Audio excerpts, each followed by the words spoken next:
Y recién se van a conectar los panelistas, perdón, los oyentes, y ya empezamos en 5 minutos. Doctor Montenegro, entiendo que usted está en las Canarias. Sí, sí, sí. ¿Y no hubo un evento reciente allá con un volcán o yo estoy equivocado? Sí, sí, en una isla, un volcán que estuvo 3 meses y agrandó la isla y tapó la ceniza, tapó, ¿no?, muchas casas y muchas fincas de plátanos, que es el mayor cultivo que existe en esa isla. Pues ya se paró y bueno, fue más de 1000 familias tuvieron que abandonar sus casas, tapadas con la ceniza del volcán. Pero Y ustedes no tuvieron, afortunadamente, usted y su familia no tuvo ninguna eventualidad. no, ningún problema.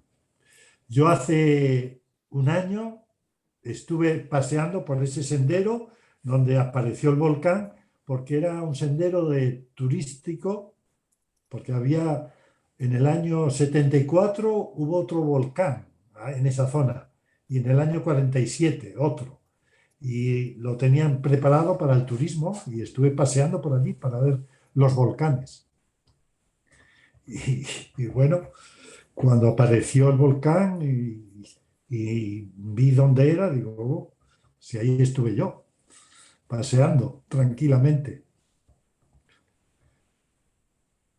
Y la lava llegó al mar y agrandó la isla, bastantes kilómetros. Y esa zona, pues es una isla, que la llaman la Isla Bonita, porque efectivamente es bonita y tiene mucha vegetación y lo único que cada poco aparece un volcán.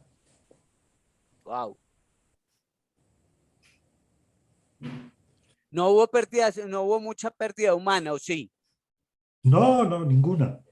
Bendito sea No mi hubo Dios. ni unos perritos quedaron aislados en la azotea de una casa, rodeados de la lava, y los lograron salvar.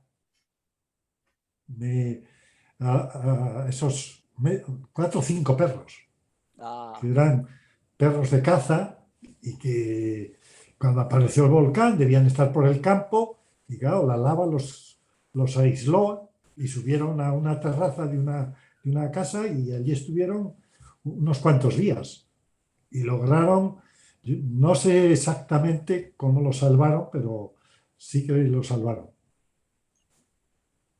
O sea que no hubo desgracias humanas ninguna. Ni caninas.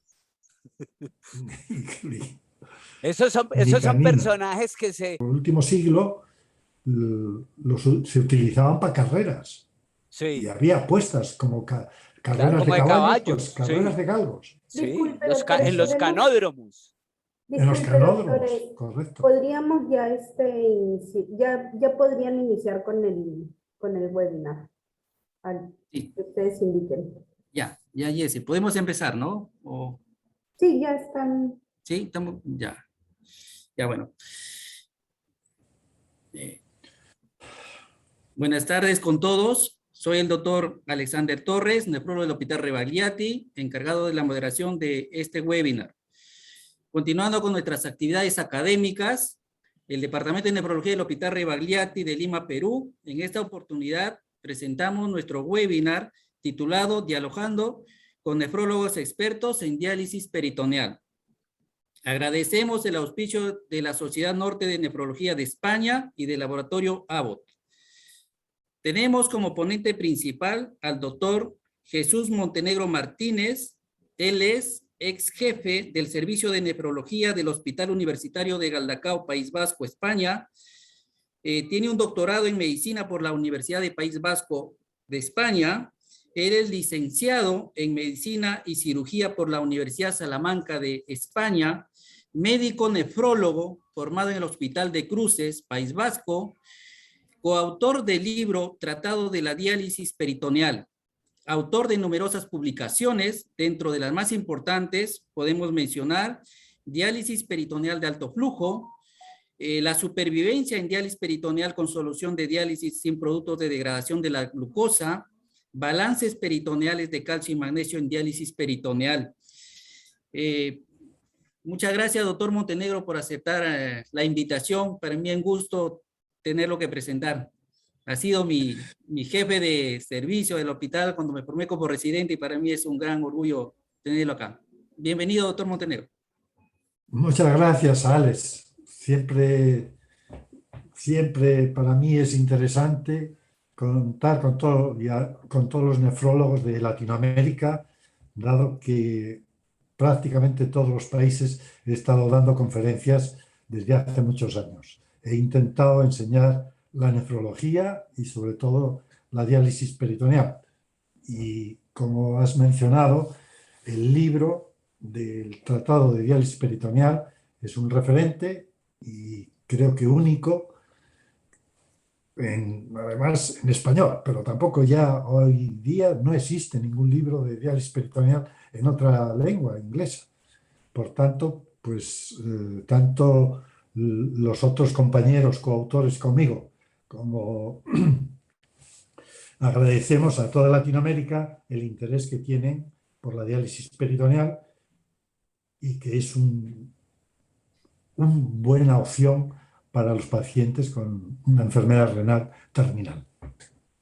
Gracias, doctor. Gracias. Presentamos también como panelista al doctor Mauricio Uribe Betancur. Él es especialista en medicina interna y nefrología, coordinador del posgrado en nefrología de la Universidad Pontificia Bolivariana de Medellín, Colombia, miembro fundador del capítulo latinoamericano de diálisis domiciliaria asociada a la Sociedad Internacional de Diálisis Peritoneal, miembro del Comité de Educación del mismo, miembro de la Sociedad Colombiana, Latinoamericana y Sociedad Internacional de Nefrología. Buenas tardes, doctor Uribe. Muchas gracias por aceptar la invitación. Buenas tardes a todos. Muchas gracias a ustedes por invitarme. Un gusto poder compartir con los demás panelistas. El doctor Montenegro, a quien ha sido mi referencia por muchos años en todos mis programas de educación. El gusto además de compartir con la doctora Nelly, a quien estimo entrañablemente, y por supuesto al doctor Gustavo Moreta, el defensor y rescatista de la sociedad, del capítulo latinoamericano de diálisis peritoneal, con quien estamos trabajando a pulso para lograr una mayor penetración y poderles brindar a los pacientes lo que todos nosotros creemos es la mejor opción para el paciente particularmente incidente con enfermedad renal crónica, como decía el doctor Montenegro. Muchas gracias. Gracias, doctor.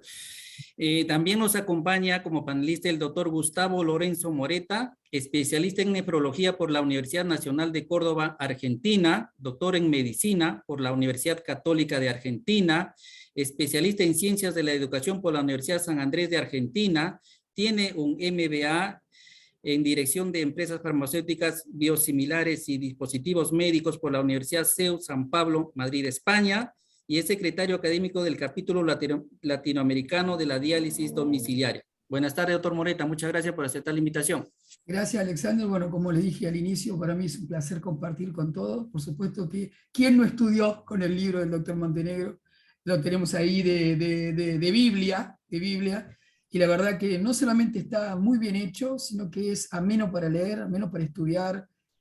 Un placer ese libro, de verdad, doctor, y le agradezco para todos los que somos hispanohablantes poder tener un libro de esa categoría, y ni hablar de Mauricio, que lo adoro, y Nelly también, y muchas gracias por invitarme a participar a esta mesa.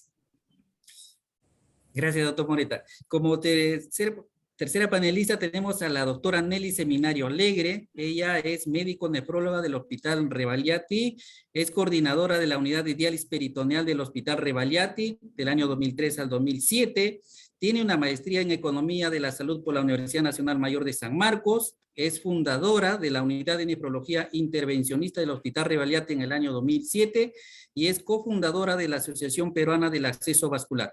Buenas tardes, doctora Nelly Seminario. Gracias por aceptar la invitación. El volumen, doctora Seminario, su volumen. Ahí. Buenas tardes, Alex, buenas tardes a todos. Bueno, en primer lugar quiero agradecerte por esta gran oportunidad que me das de compartir este webinar con los maestros de la nefrología, a quienes admiro mucho. Son maestros reconocidos a nivel mundial y sobre todo en el tema de diálisis peritoneal. Quiero decirles, estimados colegas, que para mí es un honor estar compartiendo en este momento. Me siento muy privilegiada de estar compartiendo con ustedes. Gracias, doctor Montenegro, por estar acá con nosotros. Como ya creo que lo dijeron todos, su libro es nuestro guía para todos los nefrólogos, para todos los que escogimos esta especialidad de nefrología y queremos saber de la diálisis peritoneal, su libro es muy valioso para nosotros. Ya lo dijo el doctor Moreta, el doctor Uribe. Debe sentirse usted, doctor, muy satisfecho de haber hecho este libro y muy orgulloso por eso. Lo felicito, doctor, y gracias nuevamente por su presencia acá. También agradezco la presencia de Mauricio y del doctor Moreta. También son maestros que muchas veces nos han compartido sus conocimientos para todo el área médica y paramédica de nuestro país. Ustedes no son peruanos, pero de corazón lo sentimos así. Ya el doctor Moreta, doblemente peruano ya, pero igual, doctor Mauricio, usted siempre es bienvenido al Perú.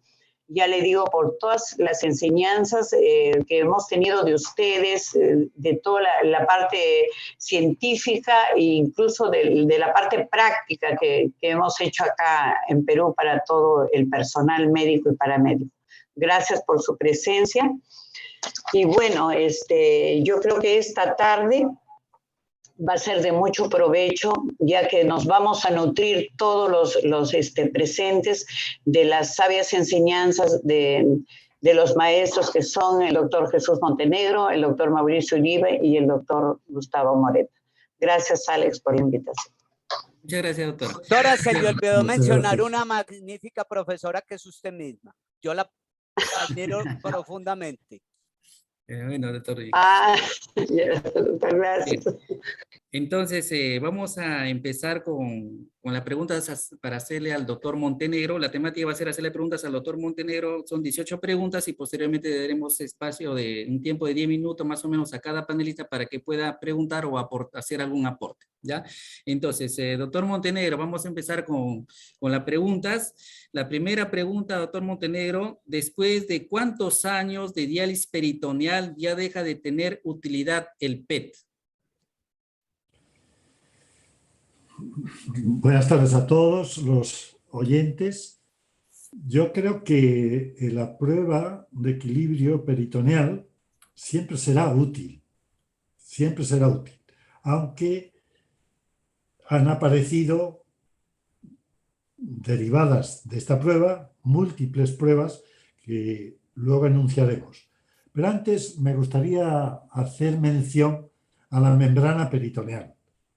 Y la membrana peritoneal no es una membrana inerte, es una membrana biológicamente activa, y quien la puso y dio a conocer su biología han sido los nefrólogos, y sobre todo aquellos nefrólogos dedicados a la diálisis peritoneal, porque los gastroenterólogos, cirujanos abdominales, para ellos era una membrana que ahí estaba y que lo único que hacía pues era facilitar el movimiento de las vísceras, el revestimiento y la fluidificación para la fricción de las vísceras.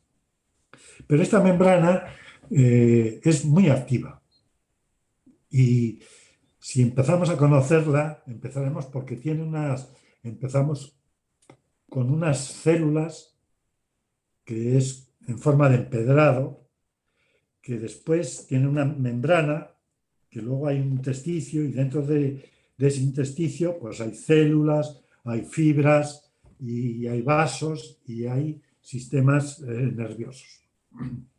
Y ahí empieza el tema. Y el tema, pues es que esta membrana, para el paso, el transporte, hay distintos poros, distintos agujeritos por donde pasan los solutos y por donde pasa el agua. Y en la propia portada del libro, del nuevo libro de diálisis peritoneal, este dibujito configura cómo es el transporte mediante poros pequeños, medianos, poros grandes y los poros intracelulares como son las acuaporinas. Y ahí está el misterio de la diálisis peritoneal. Todo esto lleva consigo a una conclusión que se derivó de la primera prueba de equilibrio peritoneal del doctor Tartowski. Analizaba pues, el transporte de solutos, de la urea, de la creatinina, de solutos pequeños y el transporte de agua, pero ahí se quedaba. Entonces, quedaban muchas incógnitas y hubo que hacer o estudiar o desarrollar distintas pruebas. Y, por ejemplo, pues la otra o la que más actualidad tiene en la clínica diaria es la prueba de equilibrio peritoneal modificada utilizando glucosa de 3,5 o 4,25. Sabíais que antes era de 2,27 o 2,5% de glucosa. Bien, esta prueba lo que nos va a medir es la máxima capacidad de ultrafiltración. Y la Sociedad Internacional lo define. Fallo de la membrana cuando con esta prueba no hay más ultrafiltración de 400 mililitros. Por tanto, es una prueba diagnóstico diríamos, de fallo de membrana. Luego, pues han aparecido distintas pruebas como el mini-PET, el APES, que es el Accelerated Peritoneal Examination, que es para ver un poco el tiempo de permanencia del líquido peritoneal. Por eso también es interesante. Es decir, que disponemos de muchas pruebas para estudiar la membrana de cada paciente y en sus casos indicados.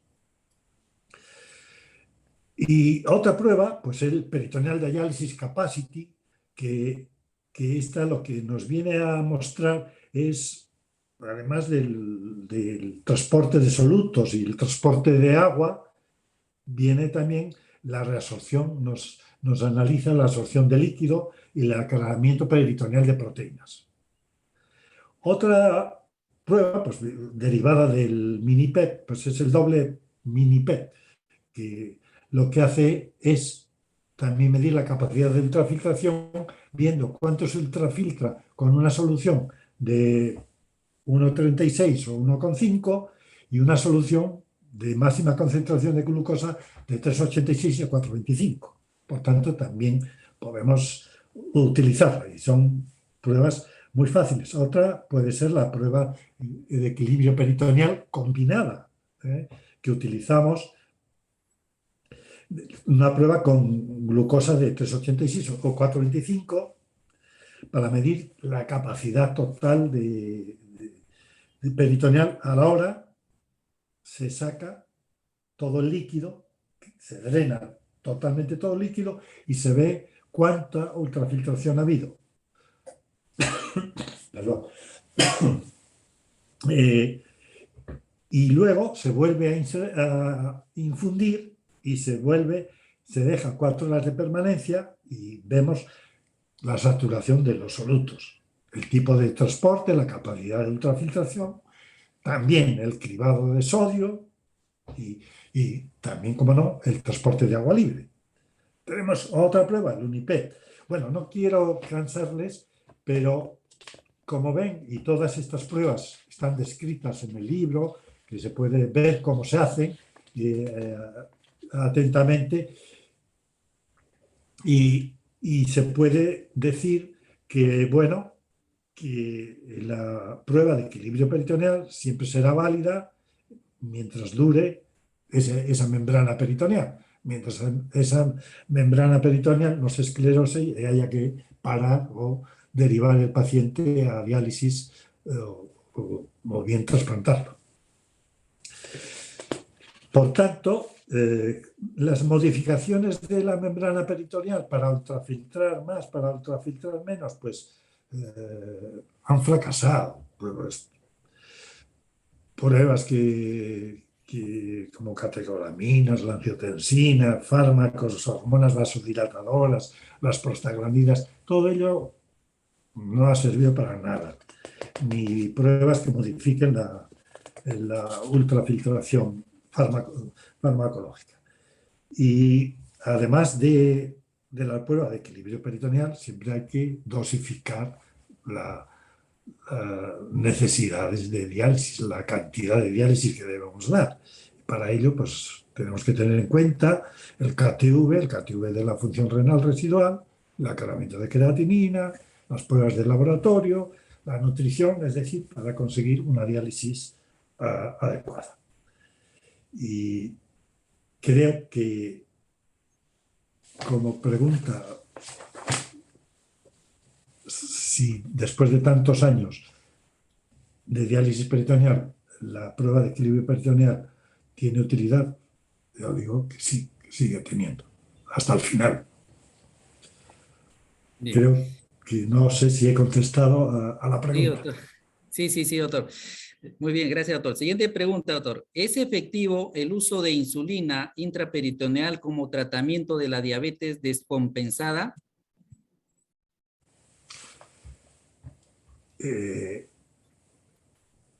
La insulina intraperitoneal se instituyó y se ha utilizado muy frecuente y en muchas unidades. ¿Por qué? Porque conseguimos un mejor control glicémico y mejora la hipercolesterolemia. ¿Inconvenientes? Pues que necesitamos una dosis doble de la utilizada subcutáneamente, porque la insulina se pega, por así decirlo, al plástico, ¿vale? Y además va diluida. Y otro inconveniente que no se ha estudiado bien es que cuando se utiliza la insulina intraperitoneal hay un aumento de triglicéridos. Por tanto, ese beneficio de disminuir la colesterolemia parece que no es compensada. Por otra parte, como la pregunta es si es útil utilizar la insulina intraperitoneal en una diabetes descompensada, diría que no. ¿Por qué? Porque tarda tiempo en absorberse, porque va muy diluida en el líquido peritoneal, en la cavidad peritoneal. Por tanto, creo que en una diabetes descompensada se debe utilizar las otras vías de insulinoterapia. Gracias, doctor. Tercera pregunta, doctor. ¿Puede un transportador promedio bajo ingresar a diálisis peritoneal automatizada y cuál sería su educación al paciente? Bueno, este paciente yo lo enviaría a diálisis peritoneal continua ambulatoria, por ser un transportador bajo. Y entonces, una pauta de un intercambio cada 6 horas, saturaríamos de solutos y seguiríamos teniendo cierto grado de ultrafiltración. Pero si el paciente, por el motivo que sea, tiene que hacer diálisis peritoneal automatizada, pues tendríamos que hacer una prescripción distinta a la clásica. Aumentaríamos el tiempo de permanencia del líquido peritoneal, aumentaríamos el volumen de infusión y, sobre todo, mantendríamos el día húmedo, Es decir, que habría que hacer a mediodía un intercambio. Y esa para mí creo que sería una pauta de diálisis idónea para este tipo de pacientes con un transporte bajo. Gracias, doctor. Siguiente pregunta. Ventajas de la diálisis peritoneal automatizada con volumen tidal frente a la automatizada con día húmedo.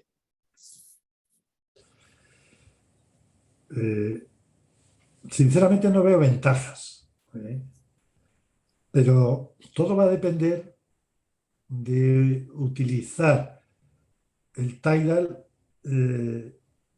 según el tipo de membrana que tenga el paciente.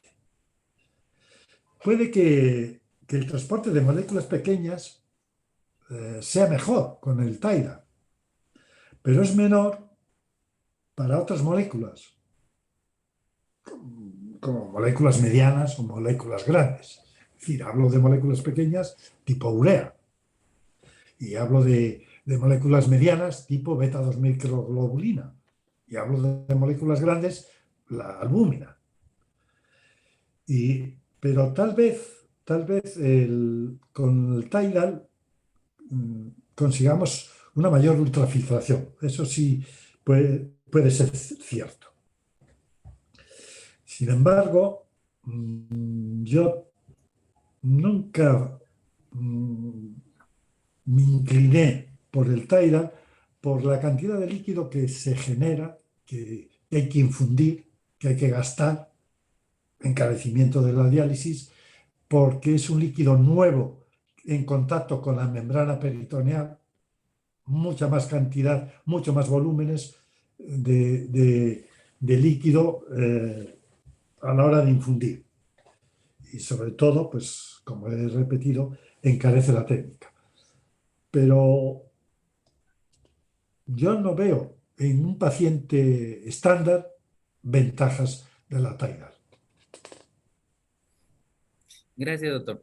Siguiente pregunta.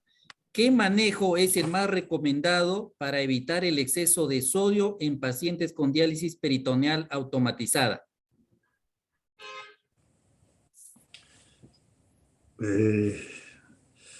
Bueno, el transporte de sodio principalmente, mayoritariamente, es por convección, es por la ultrafiltración.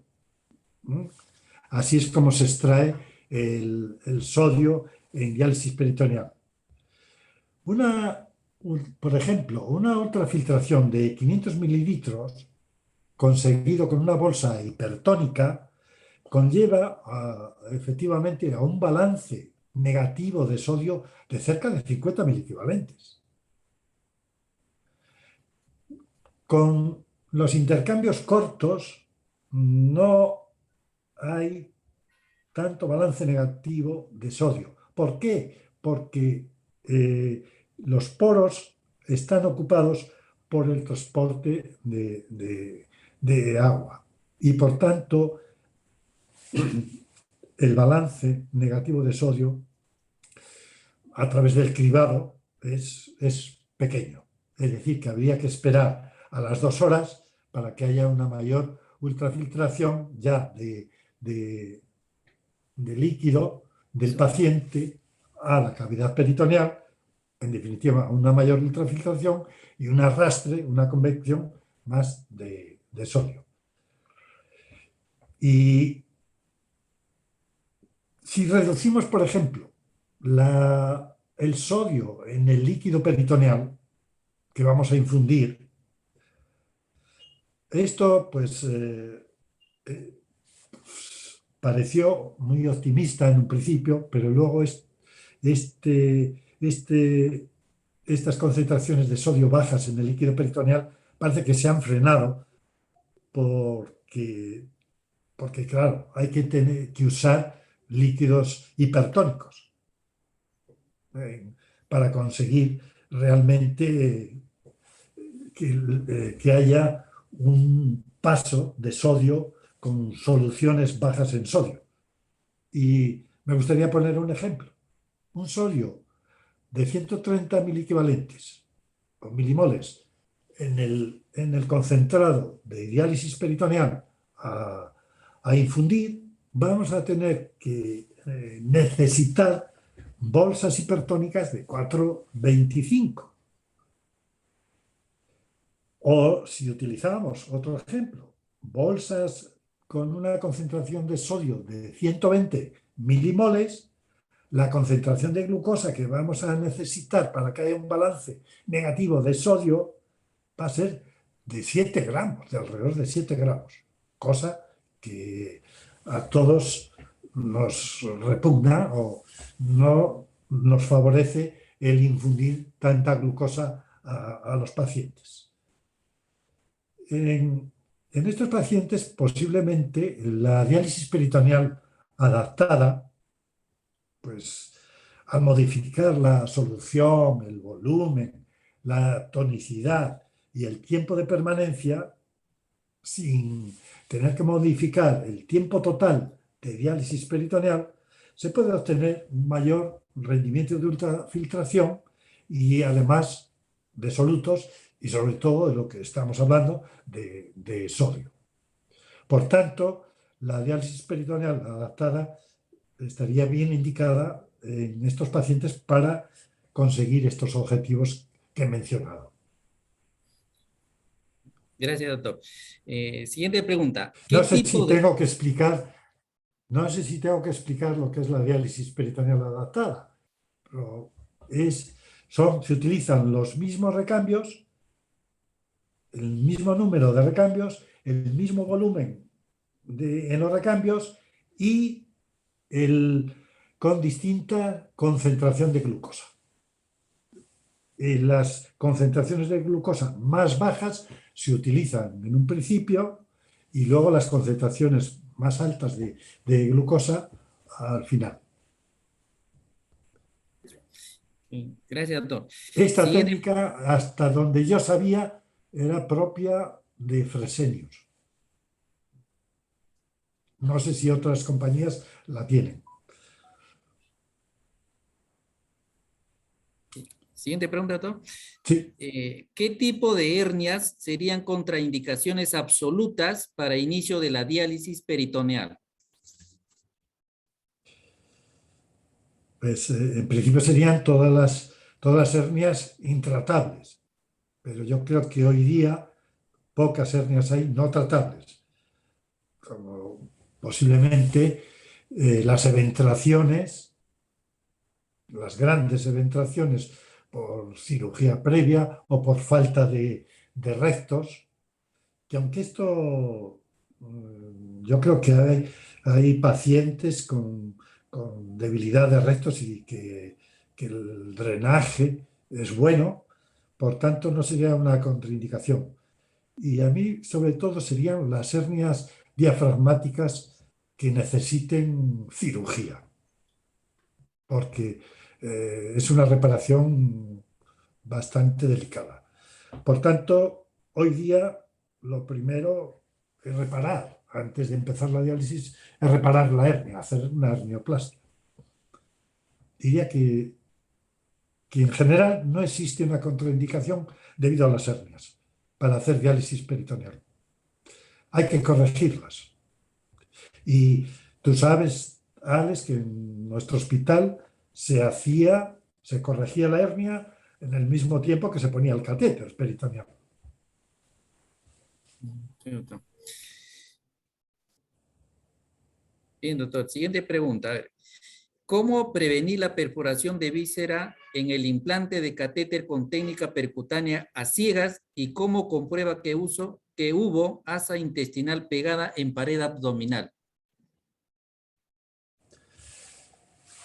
Bueno, lo primero, como siempre, hay que hacer una historia clínica de ver los antecedentes, si había habido cirugía previa, si había habido peritonitis por otros motivos, si había habido sangrado en cavidad abdominal, porque eso crea fibrosis, pero sobre todo si ha habido peritonitis previa. La exploración, pues habría que hacer un TAC, por lo menos, una tomografía computarizada axial computarizada. Y con eso comprobaríamos si el asa intestinal está pegada a la pared. No siempre está en toda la pared. Hay que buscar en qué zonas de la pared abdominal está pegada el asa intestinal. Otra, también podemos hacer, infundir líquido a través de una aguja de diámetro más pequeño, infundir líquido o infundir aire, ¿me entiendes? Pero eso ya es más complicado, sobre todo líquido, y realmente ver si en la zona que pinchamos no sale componentes intestinales, ¿eh? Si el líquido es limpio, si no es color amarillento, si no hay resto de heces, etcétera, a la hora de que salga ese líquido. Esas son las pruebas que nosotros hacíamos para cuando realmente veíamos una historia previa de cirugías, de peritonitis, y buscar el sitio donde realmente podíamos meter el catéter, pero esto siempre conlleva a que lo mejor es implantar el catéter mediante la paroscopia, porque ahí vamos a ver la cavidad abdominal, qué es lo que hay, si está compartimentalizada, si hay fibrosis, si hay adherencia de asas, etc. Y todo eso se puede corregir en el mismo acto a través de la cirugía laparoscópica. Bien, doctor. Siguiente pregunta. ¿La disponibilidad de bolsas con soluciones de icodextrina y aminoácidos deberían ser obligatorios en los centros de diálisis peritoneal? Yo creo que sí, porque hay pacientes que sabemos que se van a beneficiar. No tanto, yo creo que es insistir más en la icodextrina, sobre todo para los diabéticos, para aquellos comienzos de fallos de ultrafiltración, para el día húmedo en la diálisis automatizada, mientras que los aminoácidos, yo creo que no hay un estudio que demuestre bien que realmente mejora la nutrición. Por tanto, como nefrólogo, y poder conseguir y reclamar a la administración sería la icodextrina. Más que los aminoácidos. Porque si vas al administrador y le haces que te surta una cosa, te la va a surtir mejor que si le pides dos, ¿no? Y realmente necesarias sería la icodextrina más que los aminoácidos en general. Bien, doctor. Siguiente pregunta. ¿Cuál es la experiencia en el uso de tamoxifeno para la prevención de la esclerosis peritoneal? Para la prevención de la esclerosis peritoneal no lo conozco y creo que nadie lo haya utilizado, al menos que yo sepa. La esclerosis peritoneal, la peritonitis encapsulante, es una complicación muy poco común, que viene, si no me acuerdo mal, de entre 0,6 o máximo rango de un 6% de la población de diálisis peritoneal a los 5 años de estar en diálisis peritoneal. O sea que si hacemos bien las cosas, si realmente evitamos los factores de riesgo, pues que los factores de riesgo, pues estar tiempo en diálisis peritoneal, más allá de 5 años, se dice, la exposición muy prolongada con concentraciones de glucosa altas, el uso de diálisis peritoneal de líquido peritoneal convencional, Es decir, aquí sí que había que resaltar y conseguir los líquidos peritoneales biocompatibles, es decir, los líquidos con productos de degradación de la glucosa bajísimos y con pH neutro. Daría más prioridad a esto, si no los países que no lo tengan, que incluso que la icodestrina, por el beneficio que aportan a la membrana. ¿Y qué más factores de riesgo? Pues son las peritonitis frecuentes, pero frecuentes, severas y prolongadas en el tiempo. Es decir, la duración de una peritonitis es importante a la hora de que el factor de riesgo para la peritonitis es capsulante. Claro, dice que más en los jóvenes, pero es que los jóvenes se trasplantan poco y no están 5 años en diálisis peritoneal y además no se mueren como los ancianos, ¿no? Por ser jóvenes. También otro factor de riesgo, dicen cirugía abdominal, los beta bloqueantes, incluso hasta se dice del trasplante renal, cuando hay fallo ya de la ultrafiltración, cuando ya el transporte peritoneal es rápido, si seguimos en diálisis peritoneal. Sin embargo, hay que decir que la mayoría de los pacientes no desarrollan peritonitis encapsulante. Es una complicación severa, pero que es, como digo, poco frecuente. Y para la prevención, bueno, pues no hay datos conocidos que prevengan, no hay una estrategia que haya demostrado haya demostrado la reducción de peritonitis esclerosante. El cambio a hemodiálisis, después de varios años en diálisis peritoneal, para prevenir que no aparezca la peritonitis esclerosante, ojo, porque la hemodiálisis tiene sus complicaciones y las complicaciones que tiene son severas y son tan frecuentes como la peritonitis encapsulante en los pacientes de diálisis peritoneal, ¿no? Digo, las bacteriemias, las espondilicitis bacterianas, la endocarditis, etcétera, etcétera, ¿no? Y ¿qué podemos hacer? Si hay un transporte de solutos muy desproporcionado a la pérdida de ultrafiltración, porque eso sabéis que en la peritonitis esclerosante el transporte de solutos, al menos pequeños, se mantiene alto, con una ultrafiltración inexistente. También, pues, en lo posible, minimizar la glucosa, prevenir las peritonitis. Y sobre todo, repito, el uso de soluciones biocompatibles con el pH neutro.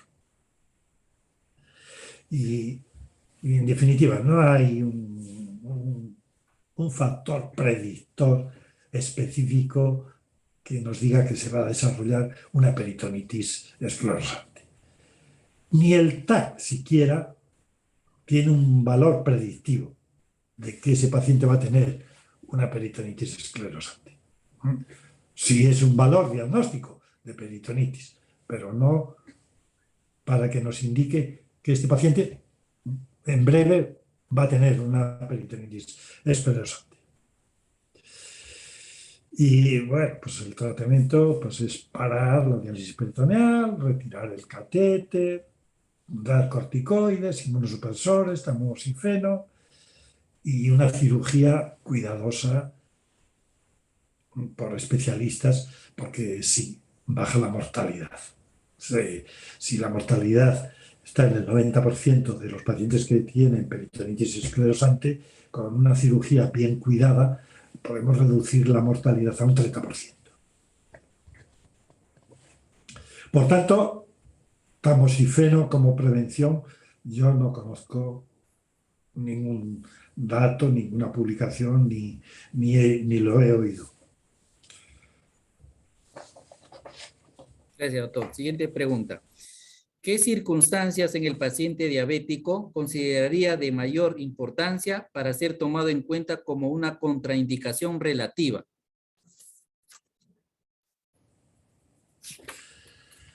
Bueno, esto ha sido siempre muy controvertido, esta pregunta. Pero yo diría que la contraindicación de diálisis peritoneal en un paciente diabético sería la misma que para el resto de pacientes. Sin embargo, bueno, pues hay que individualizar y analizar pues factores sociales, si tiene función renal residual, la necesidad de una mayor ultrafiltración y por lo tanto, pues necesidad de utilizar con varias bolsas hipertónicas al día, si tiene capacidad visual, si tiene alguien que la acompañe, etcétera. Pero yo no vería tanta contraindicación en un paciente diabético como en muchos sitios se lee o incluso en algunos autores se oye. Bien, doctor. Siguiente pregunta. En su experiencia, ¿cuál es el objetivo de balance negativo que propone a sus pacientes entre ultrafiltración y diuresis residual? ¿Es muy restrictivo con la ingesta hídrica? En caso de uso de diurético, ¿hasta qué dosis usaría? Bueno, el objetivo es conseguir una eubolemia, es decir, un paciente sin hipervolemia, un paciente sin edemas, y conseguir un balance neutro de líquidos.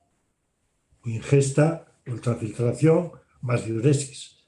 Entonces, ¿cuánto líquido puede ingerir un paciente?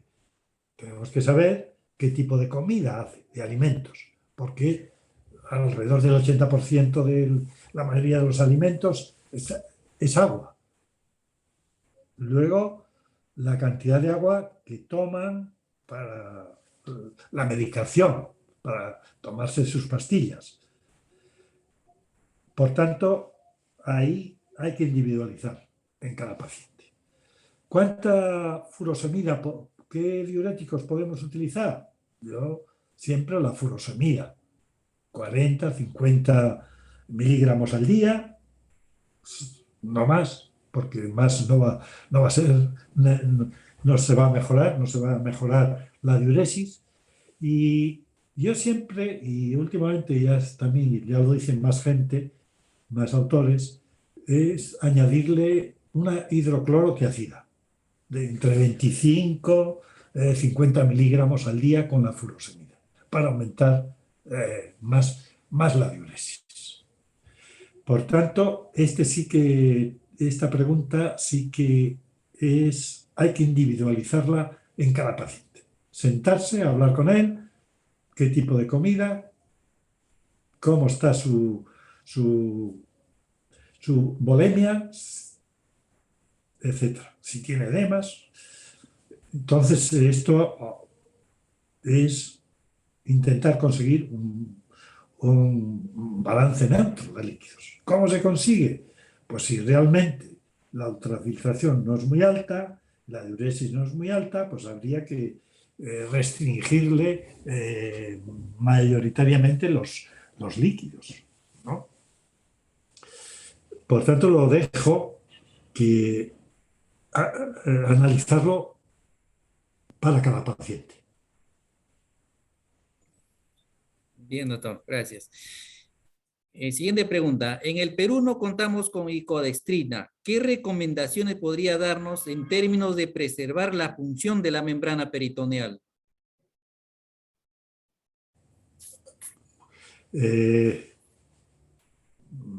Bueno, es una pena, pero tenemos una alternativa que son el uso de soluciones biocompatibles. Soluciones, repito, sin productos de degradación de la glucosa con pH neutro.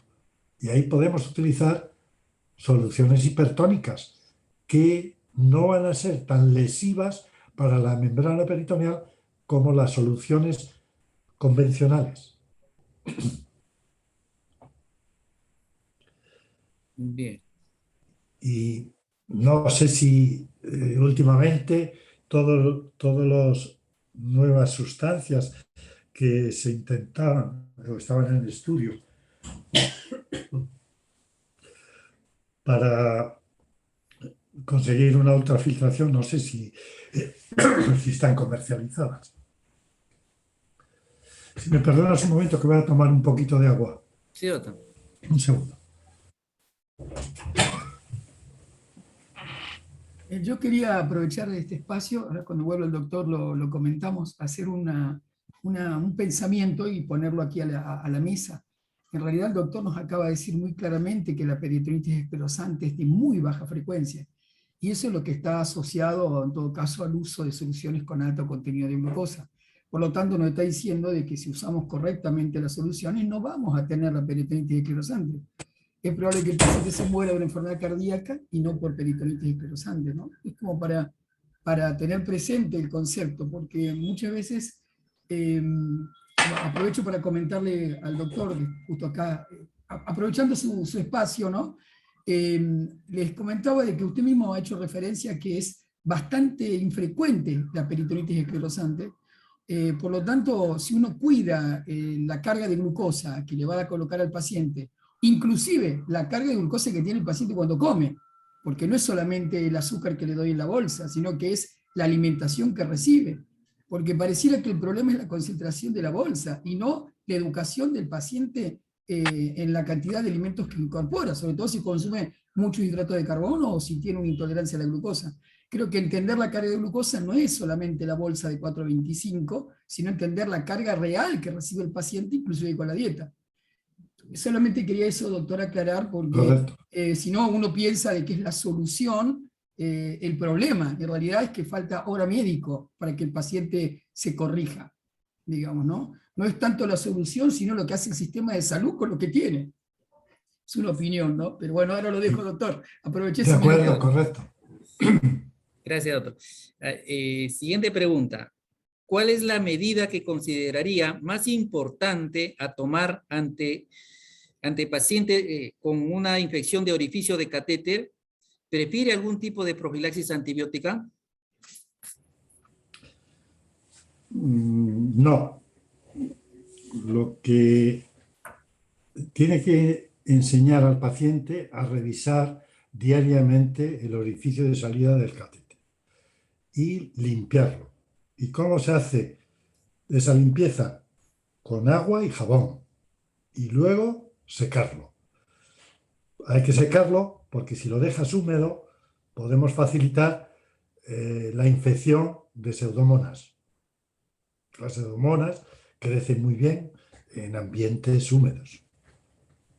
Ese sería lo correcto que se debe hacer diariamente. Luego hay que matizar. Una cosa, si nosotros hacemos un cultivo, tiene que haber clínica. Y la clínica es enrojecimiento, salida de detritus, tipo pus, ¿me entiendes? Inflamación en la zona del orificio. Con eso hay que tratar con antibióticos, ¿no? Y según el antibiograma, según el cultivo que tengamos. Pero a veces se hacen cultivos cuando hay dudas de que hay poca clínica, poca inflamación, poca exudación, poca enrojecimiento, y se hace un cultivo y sale un estrenofilococo epidermidis, un saprofito de la piel. Entonces, te recuerdo que el truco que nosotros teníamos allí en el hospital era que en ese líquido, en ese sudado, hacíamos un contaje de leucocitos. Si había leucocitos, considerábamos infección. Si no había leucocitos en ese sudado, no había infección, aunque tuviéramos un cultivo positivo. Aunque tuviéramos un cultivo positivo y sobre todo de los saprofitos de la piel. Y claro, evitábamos dar una tanda de antibioterapia. La infección del orificio, las dos más peligrosas son por Staphylococcus aureus y por las pseudomonas. Esas, en la mayoría de los casos, llevan consigo una extirpación del catéter o, como hacíamos también en Galdácano, quitar la anilla externa y sacarla de la piel, sacarla de debajo de la piel. Eso, pues, también funcionaba. Y luego, como medida profiláctica, pues había que ver si el enfermo tiene Staphylococcus aureus en la nariz. Esos facilitan la infección del orificio por esta bacteria, por Staphylococcus aureus. Y por tanto, la limpieza a diaria con agua y jabón y secado es lo recomendable desde mi punto de vista. Gracias, doctor. Siguiente pregunta. De todas las pruebas funcionales de membrana, aparte del PET y el KTB, ¿cuáles han sido más útiles en el manejo de sus pacientes? Sin duda ha sido la prueba de equilibrio peritoneal, clásica, hasta que llegó o se describió la prueba de equilibrio peritoneal con mayor concentración de glucosa. Luego ya, esa es la que veníamos haciendo. Las otras pruebas que he enumerado antes tienen una derivada individualizada para cada paciente. Por ejemplo, si nosotros queremos saber medir el agua libre y el cribado de sodio, pues podemos hacer un mini PET. Si queremos saber el tiempo de permanencia, pues haremos un APEX. Si realmente queremos ver la reabsorción y el aclaramiento peritoneal de las proteínas, pues haríamos un PDC. Si la máxima capacidad de ultrafiltración, pues el doble mini PET, etcétera, etcétera, y el PET combinado para observar cuando se saturan los solutos, la capacidad de ultrafiltración, el cribado de sodio y también el transporte de agua libre. Y si queremos ver el transporte de macromoléculas, pues bueno, iríamos el SPA. Y luego pues también está el DAT, que este es de los mexicanos, del estudio AMES. Yo creo que este último no tiene mucho interés. Pero nosotros, como veis, es para buscar qué es lo que queremos medir, estas distintas pruebas. Y estas pruebas no es el momento de describirlas, cómo se hacen, etcétera, porque para eso están los libros, para eso está esta Biblia. El libro, que ahí vienen descritas todas estas pruebas. Gracias, doctor. Siguiente pregunta. ¿Cuánto se podría elevar la glucosa según las concentraciones de la bolsa de líquido peritoneal en diabetes tipo 1 y diabetes tipo 2? Si la pregunta es por elevación de la glucemia, siempre hay que considerar que la concentración sea inferior a la concentración de líquido peritoneal, porque si no, no habrá ultrafiltración. Eso es como regla general. Lo demás va a depender de cada individuo, de cada enfermo, qué es lo que tenemos que hacer, qué concentración, qué bolsa le vamos a poner, cuántas hipertónicas medianas o altas o no. Y es difícil decirlo así en general. Por eso creo que es un tema de opinión individual para cada paciente. Pero teniendo en cuenta siempre que sea inferior a la glucemia, la concentración de glucosa. Bien, doctor. Siguiente pregunta. ¿Diálisis peritoneal automatizada se podría usar en un paciente con dolor pélvico crónico desde el inicio de la diálisis peritoneal?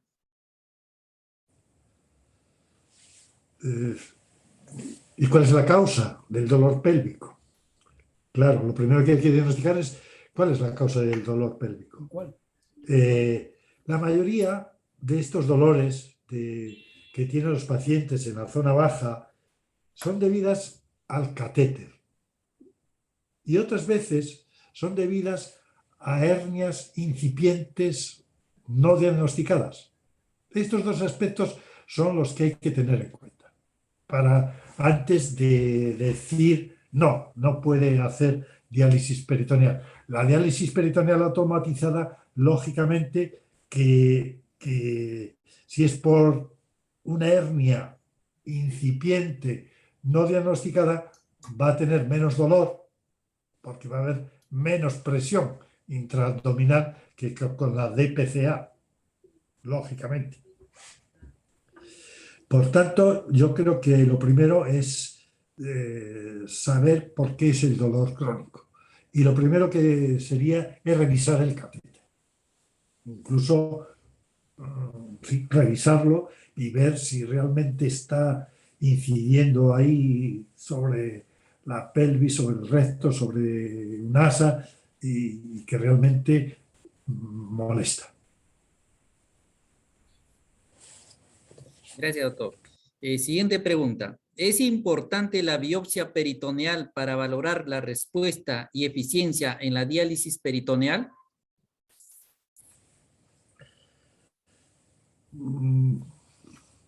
Creo que no. Creo que tenemos pruebas funcionales para ello menos invasivas, que es la biopsia del peritoneo. Realmente, si estamos en una cirugía en la cavidad peritoneal, bueno, pues se puede hacer la biopsia. Pero hacer una biopsia peritoneal para ver el estado funcional de la membrana peritoneal, yo tengo mis dudas. Se ha hecho para estudios y se comprende de que para un estudio que se tiende a objetivar, a tener un objetivo concreto y ver si esa membrana está indemne, pues bien, me parece, pero como práctica clínica diaria diríamos que no es aconsejable. Gracias, doctor. Era la penúltima pregunta. La última pregunta, muy importante para nosotros, para tenerla en cuenta. ¿Cómo organizar una unidad de diálisis peritoneal? Sus componentes. ¿Falta la 18? Sí, bueno, queda una otra, que lo va a hacer la doctora. Sí. ¿Cómo organizar una unidad de diálisis peritoneal? Sus componentes. ¿Cómo conseguir la excelencia y el éxito? Bueno, la organización de una unidad de diálisis peritoneal, hay varios componentes. Primero, importante, es disponer de un espacio físico independiente. No que te coloquen con otros, no, independiente. Con una sala de espera para pacientes y familiares, un despacho médico y un despacho de enfermería. Disponer de un nefrólogo especialista en diálisis peritoneal, enfermeras bien formadas en diálisis peritoneal, y en España dice que, vamos, la sociedad de enfermería dice que sería una enfermera por 25 pacientes. Hay que tener en cuenta y buscar un buen perfil de enfermera, porque no solo es que sepa, sino es que tiene que saber enseñar al paciente, además de la dedicación plena. Y la enfermería es una parte muy, muy importante en la diálisis peritoneal. El médico está para resolver los problemas, la enfermera para enseñar la técnica y a veces también, en muchos casos, para las prevenciones de las complicaciones.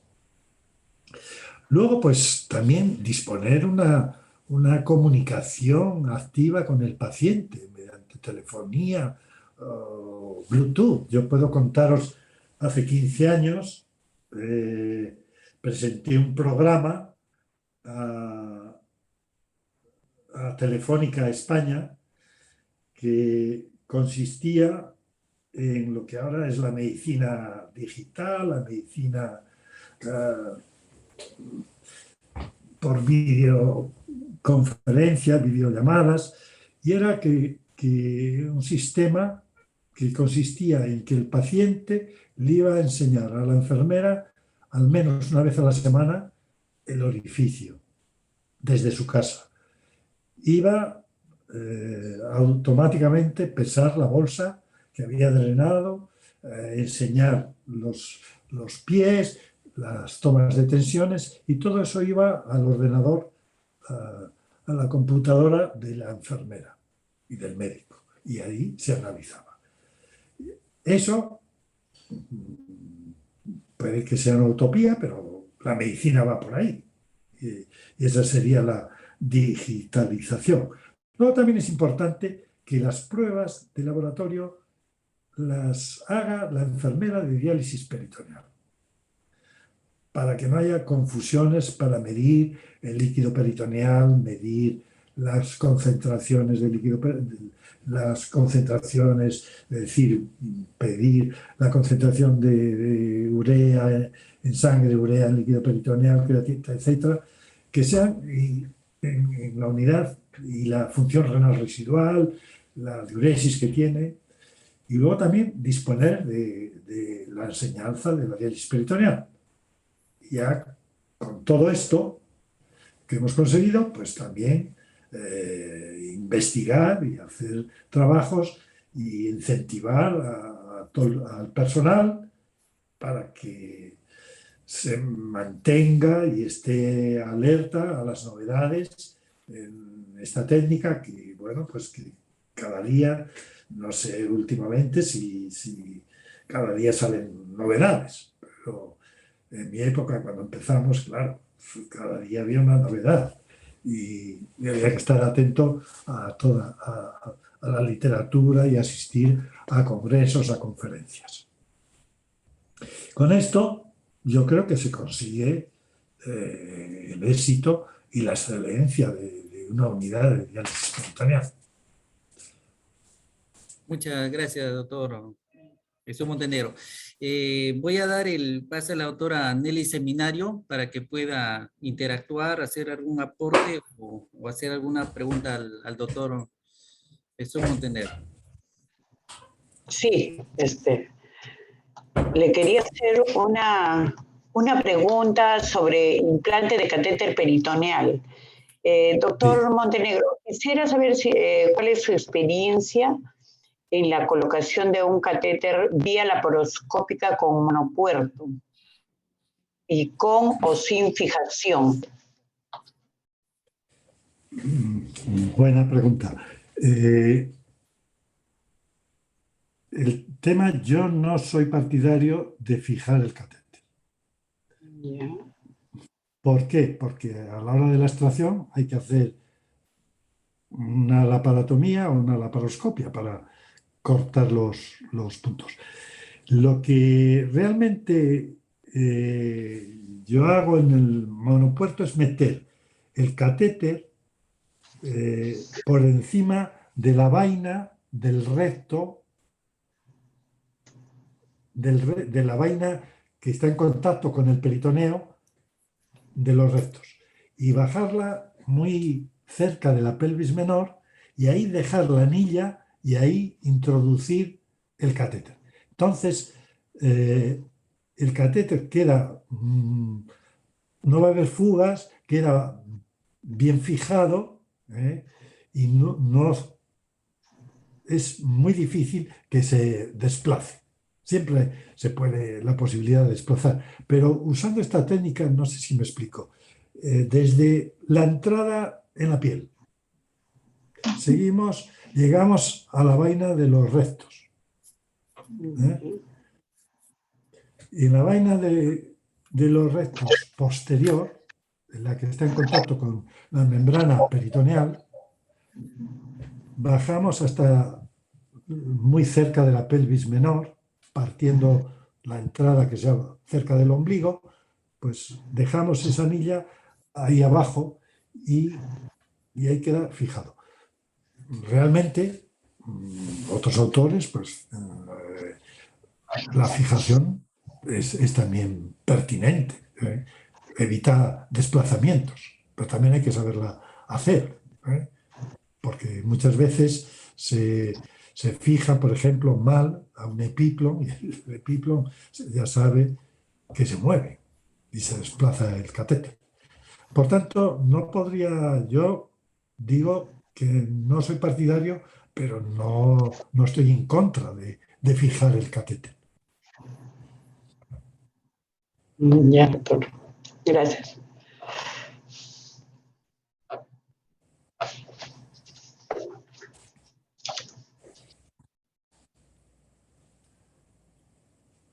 Doctora, ¿no?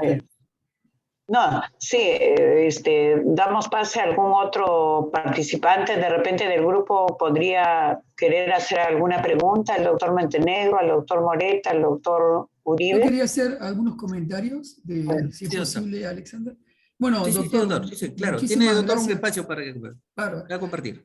Muchísimas gracias, doctor Montenegro. La verdad que hizo un resumen muy lindo de todo lo que tenemos que aprender. A mí me gustaría solo hacer un par de comentarios dentro de lo que las pruebas que el doctor mencionó APET Time.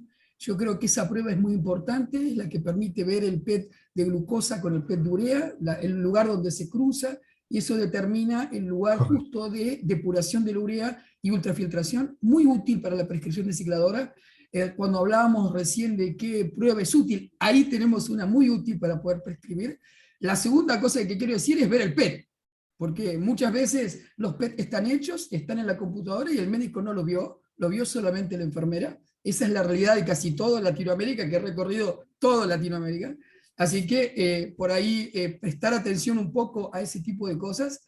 También la determinación del PET. Como el doctor bien dice desde Tardowski y lo que está en su libro, tenemos claro que hay que tener un valor de glucosa previo antes de hacer la muestra. Si el paciente viene con 200 de glucosa, no puedo hacer el PET, ¿no? Es un simple detalle práctico que uno tiene que tener claro para poder utilizar la prueba del PET.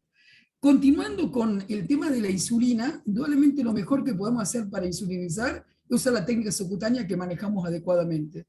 Eso creo que va a permitir también cuidar la membrana, como decíamos, la carga de glucosa, manteniendo correctamente la glucemia. ¿Qué valor de glucemia? Tratar que esté por debajo de 140. Hay que tratar que esté por debajo de 140, sobre todo la postprandial, que es la que está relacionada con muerte cardiovascular. En general, ¿no? En la población general, que también lo tenemos que ver nosotros.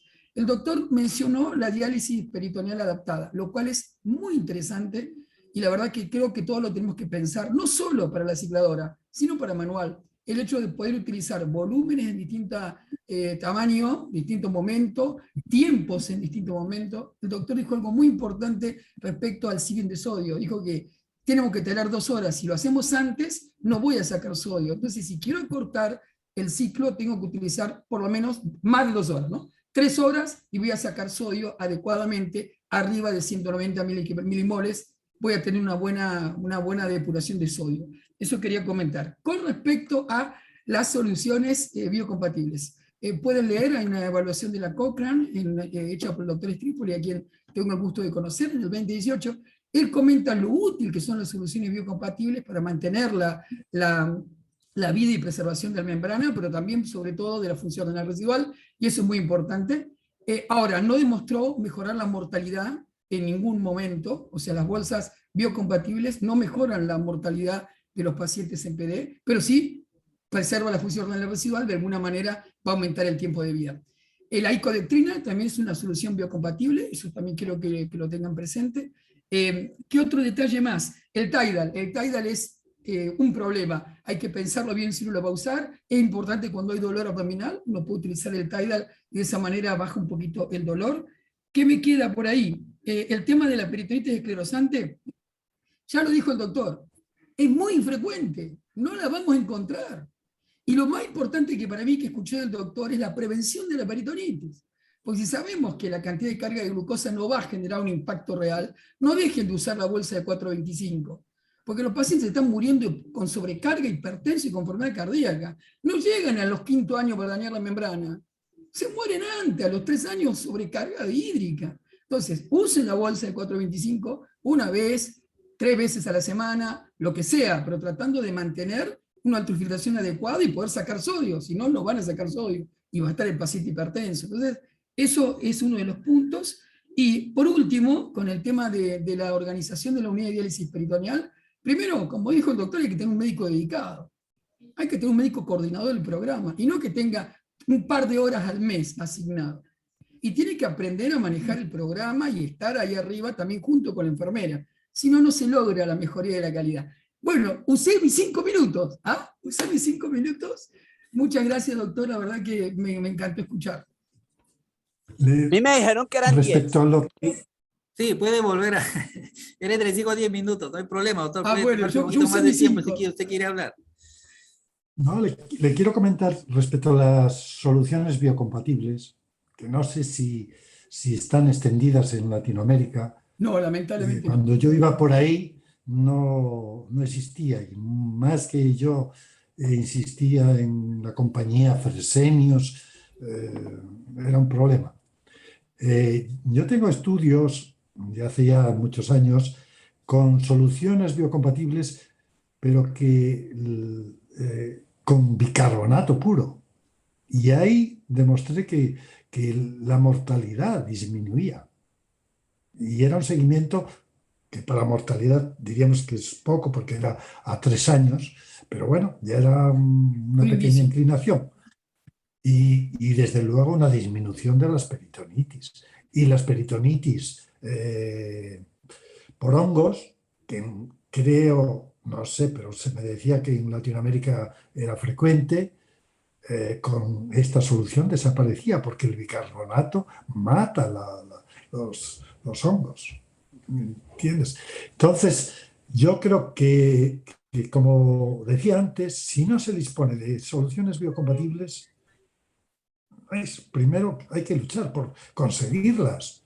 Y que la industria, que no tiene que ganar tanto dinero, ¿entiendes? Porque las otras soluciones ya las tienen estandarizadas, tienen comercializadas, pues las soluciones en todos los países, pero estas que son de una finura de fabricación, bueno, pues que lo consigan, que los pacientes latinoamericanos se lo merecen. Tal cual. Gracias, doctor Montero. Doctora Mauricio Uribe. Bueno, doctor, muchas gracias. Creo que la respuesta que le dio a las preguntas fue de absoluta precisión. Algunos comentarios. Lo primero es con relación al PET, que fue la primera pregunta que hizo y la respuesta fue contundente, que es absolutamente hasta que mientras la membrana funcione y el paciente esté ahí, creo que sigue siendo una muy buena herramienta de la evaluación del paciente, especialmente porque al lado de eso siempre vamos a estar mirando la función renal residual de nuestro paciente y estamos evaluando muchas cosas alrededor de esto. Quería hacerle una pregunta al doctor Montenegro. Yo estoy haciendo un trabajo inicial tratando de validar lo que algunos han llamado el FASPET, haciendo únicamente la medición de del DP a la 4ª hora. ¿Qué hice? Empecé a medir cuál era la correlación de la medición de las 2 horas, si se mantenía dentro del cuadrante del mismo tipo de transporte, tratando de ver si eso podría ahorrar de alguna manera tiempo de enfermería, costos para la unidad, riesgo del procedimiento dentro de la misma unidad. ¿Qué piensa de ese FASPED y esa medición únicamente a las 4 horas? Hago la salvedad por esto. Yo también he recorrido toda Latinoamérica, de México a Buenos Aires, y encuentro múltiples unidades donde nunca han hecho un PET a un paciente. La determinación del PET es puramente clínico. Hablan de una cantidad de razones que no son pues muy válidas, porque no vamos a validar costos en este tipo de sentido. Que tenemos que hablar de costos, sí, pero hay unos que son válidos, y yo creo que el PET es una herramienta valiosa. ¿Qué pensaría de ese FASPED, o mal llamado FASPED? Tal vez el doctor Steven Getzi lo llama FASPED. ¿Le ve algún valor a eso? Bueno, dentro de mejor que nada, sí, ¿no? Mejor que no hacer otro PET, sí, pero he entendido que es a las 2 horas y a las 4 horas el DP. Claro, sí, habitual, pues en el test clásico uno mira a las 2 horas y a las 4. Sería, Sí. como yo le decía, hay muy buena A las correlación 4 desde horas. las 2 con el de las 4. Entonces, si se hace solo el DP a las 4. Bueno. No sabría qué decirle. Yo creo que sí, que habría que, Validar. habría que validar. El tema es que ahí ya, bueno, en general sí, yo creo que sí, yo creo que sí. Porque luego ya, cuando busques, como decía antes, busques un objetivo, es decir, ¿cuánta agua libre se ultrafiltra? Pues ya no, con esa prueba de a las 4 horas ya no la vas a saber, ¿no?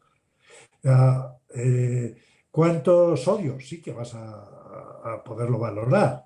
¿Eh? ¿Cuánto balance de sodio? ¿Cuánto?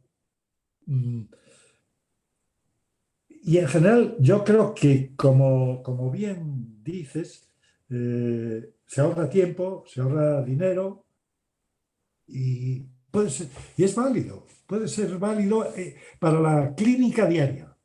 Y insisto, mejor que nada, eso. Bueno, y le voy a hacer una segunda pregunta. De la misma manera como se hace poco PET, mucho menos doble mini PET. En Latinoamérica los pacientes salen por falla de ultrafiltración a causa de aquaporina simplemente porque no ultrafiltran.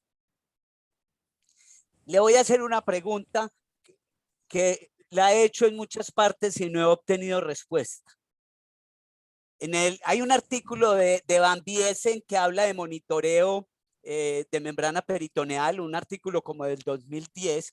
Ellos hablan de algunos pacientes que no clivan el sodio y que no se refiere a falla de ultrafiltración, sino que los llaman difusores rápidos. Pacientes difusores rápidos. De hecho, recomiendan hacer una prueba con nicodextrina, pero yo no he podido leer absolutamente nada más de eso. ¿Usted tiene alguna respuesta para mí de eso? No son transportadores rápidos, son difusores rápidos. O sea, que en vez de convección es la difusión. Sí, que es como si los pacientes empezaran a hacer la difusión antes de los 60 minutos. Entonces, por eso es que el paciente no cliva el sodio. Ya, es que, como he dicho, el sodio pasa por convención, no por difusión, ¿no? O por difusión pasa muy poco. Y en estos pacientes, en ese estudio, ¿hay convección? ¿Han estudiado la No, convección? ellos lo mencionan como difusores rápidos. Entonces, al ser difusor, pues la difusión empieza antes y estos pacientes no criban el sodio. Claro, No sé. claro. He buscado mucho, si no he No te lo preguntado podemos en contestar, muchas Mauricio. partes y no tengo respuesta. Y creo que nadie, no lo he Tampoco podido la vas a lograr. tener. No, Hoy por tampoco eso, la vas a tener. por eso lo Por mi advertí, parte. lo hice con todo el respeto, porque yo yo no sé la respuesta y no la he podido encontrar. Si Como en el para- auditorio alguien más ha oído hablar de eso, porque como para que el auditorio repasara, acuérdense que el aquaporina sale solamente agua libre de sodio. No, Por lo que es el otro poro, va a salir sodio más agua, ¿no? Los otros poros del medio, digamos. Sí. Entonces, cuando uno coloca una solución de 4,25, sale solamente agua libre en el primer tiempo, hace que se diluya el sodio en el líquido peritoneal, y luego, por el otro poro, va a difundir el sodio, que es lo que el doctor explicó al inicio de su presentación. Lo que está preguntando Mauricio, si hay alguno, que no leía el artículo, es si hay algún difusor rápido que actúe sobre el segundo canal, y eso no lo sé, pero para recordarle a todos dónde estamos parados, porque a veces con las aquaporinas nos perdemos, Creo que- estamos ahí. ¿Ah? Creo que estamos con las aquaporinas y eso todavía está en estudio, ¿no? Sí. Necesita más estudio todavía del que existe. bueno, y No sabía responder. bueno. Gracias, doctor. Otra, pero fácil, ¿eh? Bueno, no, y el otro comentario que quería hacerle, en Latinoamérica hay mucho temor y usted vio que hubo tal vez 2 o 3 preguntas que le hicieron casi que quieren que el paciente diabético no debería ir a diálisis peritoneal. Empiezan a encontrar algunas barreras para que ese paciente vaya a diálisis peritoneal. Por ejemplo, el manejo intraperitoneal para compensar, para hacer la para manejar descompensaciones. Yo quería hacer un llamado pues a todos, que es claro de que cuando el paciente empieza a recibir soluciones glucosadas, es factible que el paciente, si no hacemos las intervenciones adecuadas con las dosis adecuadas de insulina, ese paciente se nos descompensa. Ese es un paciente que necesitamos cuidarlo con mucho cuidado, pero jamás va a tener ninguna contraindicación solamente por el hecho de ser diabético. Creo que el doctor fue muy contundente en eso. Y el último comentario final con respecto a las soluciones biocompatibles. Realmente, doctor Montenegro, yo creo que hoy no las tenemos y estamos lejos de tenerlas.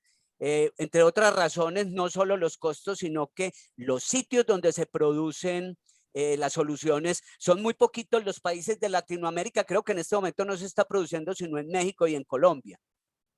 Entonces el costo se aumenta significativamente con todo con lo que es el flete y el manejo de las soluciones, que de hecho ya son costosas por el tipo de bolsas y cosas que llevan. De todas maneras, quiero hacer una salvedad a eso. Cuando el doctor Moreta ahora decía no tengan miedo en usar las soluciones de 4,25. Por supuesto, no tengan miedo de usarlas cuando las tengan que hacer, pero sí recomendarles encarecidamente, por lo menos mientras algún día tendremos que tener esas soluciones. No se ve en el corto plazo, pero posiblemente a largo plazo las vamos a tener. Las soluciones de bajas concentraciones, 1,37, esto es 1,5. En la fase inicial del manejo de la diálisis peritoneal es una carga baja de glucosa, eso nos ayuda a hacer ahorros de glucosa, entonces utilicémoslas racionalmente basados en ese PET. Para eso sirve el PET. Yo tengo un tema, Mauricio, con eso, te soy honesto y a ver qué opina el doctor Montenegro. Digamos, ocurre, yo estoy totalmente de acuerdo que esto es una decisión personal para cada paciente, ¿no? Y cada médico tiene que ver. Lo que ocurre es que cuando queda el axioma de no usar bolsa de 4, lamentablemente en Latinoamérica la gente le tiene miedo a la bolsa de 4,25 y terminamos no tiene que tenerle miedo. Y terminamos con el problema de pacientes realmente muy complicados desde el punto de vista cardiovascular. Entonces, lo que quiero decir, por supuesto que hay que cuidar la carga de glucosa, pero no es solo la bolsa, hay que ver lo que come y ajustar toda la carga de glucosa, porque si no, creemos que solamente dando bolsa 1,5 no le hago nada a la membrana, y termina el paciente hipertenso, miocardiópata. Entonces, acá es personalizar la terapia. No estoy diciendo bolsa de 4 para todos y todas. Por favor, personalicemos. No, es claro, es claro. Toman como pauta solo bolsa de 1,5 y uno lo ve en las prescripciones. Además, le aclaro, doctor, a ver qué opina también, aprovecho acá a hacer la pregunta, con el tema de las soluciones bajo calcio o normocálcicas. Si uno utiliza en un paciente con enfermedad ósea dinámica una bolsa de 1,5 de dextrosa común, digamos con concentración de calcio normocálcica, le aporto mayor cantidad de calcio. Entonces, hay que pensar todo antes de prescribir, digamos. No sé cuál es su experiencia con las bolsas con distintos tipos de concentración de calcio. Si ya tiene Sí, alguna... mira, esa pregunta hicimos un estudio publicado en el Nephrology Dialysis and Transplantation del año, no sé, 98, donde con bolsas de calcio de 7 miligramos o de 5 miligramos. Con 7 miligramos había un balance positivo de calcio y lo hacíamos en los pacientes que tenían la PTH alta. Entonces, efectivamente, la PTH bajaba. Con soluciones de 5 miligramos de calcio, la PTH en personas, en pacientes que diríamos que eran adinámicos porque tenían una PTH baja, a los 23 días se triplicaba la PTH. Entonces, hay que ser cuidadosos. ¿Qué es lo que concluíamos nosotros? Que en medio está la virtud, es decir, soluciones con 6 miligramos de calcio, ni 7 ni 5, para que sea un balance neutro. Esto, en mi caso, han hecho, creo, la industria. Porque tiene que cambiar su manera sistema de de hacer. producción, etc. Claro.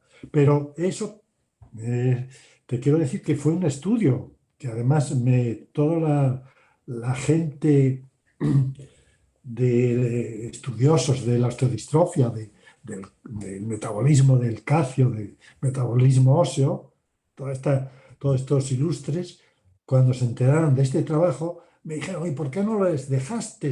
Llegaban hasta 350 de media de PTH. Y me dijeron, ¿por qué no seguiste? A ver si llegaban a 2000. No, bueno, ¿Entiendes? tampoco se De puede. PTH. Claro, tampoco se puede, claro. Sí. Pero yo le decía también, doctor, en relación a que si el calcio va a difundir también por arrastre por solvente, ¿no? Entonces, cuando yo utilizo una Sí. bolsa de 1.5 que tiene concentración alta de calcio, o normocálcica, como se llama, no voy a sacar calcio, o sea, voy a dar aporte de calcio en vez de sacarlo. Por eso es que hay que tener, por eso yo estoy de acuerdo con la bolsa de 1.5 también, pobrecita, no tengo nada en contra de ella, sino que hay que pensar cada caso, eso es lo que quiero decir. Hay que personalizar cada paciente y, como dice Mauricio, también cuidar la membrana de no darle cualquier cantidad de azúcar, ¿no? Hay que personalizar. No, pero lo mismo que sucede con el magnesio, las bolsas, todas las, tanto de Baster como de Fresenius, en mi época, vamos, de hace 5 años, otro estudio que hice, el balance de magnesio era negativo, se le quitaba magnesio al paciente. Es decir, sabéis que hay una historia de que el magnesio se bajó la concentración en las bolsas de diálisis porque era malo, producía efectos nocivos, ¿me entiendes? No sé cuáles, porque ahora se demuestra al revés, de que disminuye las calcificaciones. Pues en la concentración que existe de magnesio en las bolsas es negativo, es decir, le quitamos magnesio a los pacientes en vez de infundirse. Y yo creo que todo aquello apareció cuando utilizábamos los quelantes del fósforo, sales de magnesio. Entonces sí que se podía provocar hipermagnesemias. Pero en diálisis peritoneal jamás he visto yo una hipermagnesemia con estas soluciones de bajas, bueno, estándar, porque el magnesio no lo han variado ni una empresa ni otra. Además de que favorece la hipocalemia. Claro, sí. Mis últimos 30 segundos para una pregunta, bien que quiero oír su concepto. Diálisis incremental.